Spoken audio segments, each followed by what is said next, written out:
নমস্কার। প্রত্যেক বছরের মতো এবছর আমরা মা দুর্গার পুজো করছি, সবার বাড়ি থেকে চাঁদা তুলছি। আপনারটা কত লিখবো বলুন? মনোজ, একবার সামনের দিকে তাকাও। ক্ষমা করবেন দিদি, আমি জানতাম এখানে গৌতম দা থাকে। আসলে প্রত্যেক বছর পুজোর সময় গৌতম দার থেকে চাঁদা নিতে আসতাম তো তাই, কিন্তু আমি এটা জানতাম না যে আপনি থাকেন। কোনো ব্যাপার না, কিন্তু এখানে কোনো গৌতমদা থাকে না। উনি অনেক বছর আগেই এখান থেকে চলে গেছে। আপনারা যেতে পারেন। বেগম, কে এসেছে? ওই কিছু হিন্দু ভাই বোনেরা এসেছে দুর্গাপুজো চাঁদা নিতে। আমি ওদেরকে যাওয়ার জন্য বলে দিয়েছি। তুমি ওনাদেরকে চলে যেতে কেন বললে? ওনাদেরকে ভিতরে আসতে বলো। ওদেরকে ভেতরে কেন আসতে বলবো? আপনারা বাইরে দাঁড়িয়ে আছেন কেন? আপনারা ভেতরে আসুন। বলছি, ভেতরে যাওয়ার কি আছে? আমরা ফিরে যাই না? আমার না ঠিক লাগছে না। দেখো, দাদা যখন এত ভালো করে বলছে তখন চলো। আসুন।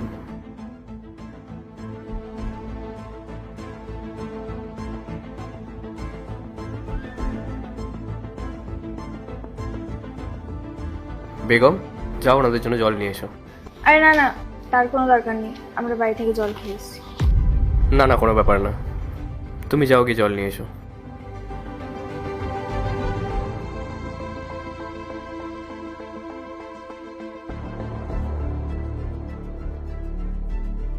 নিন, জল নিন।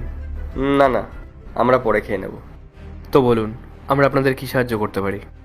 আসলে আমরা প্রতি বছরই মা দুর্গার পুজো করি, আর কিছু গরিব মানুষদের খাবার খাওয়াই যাতে ওদের পেটটা ভরে।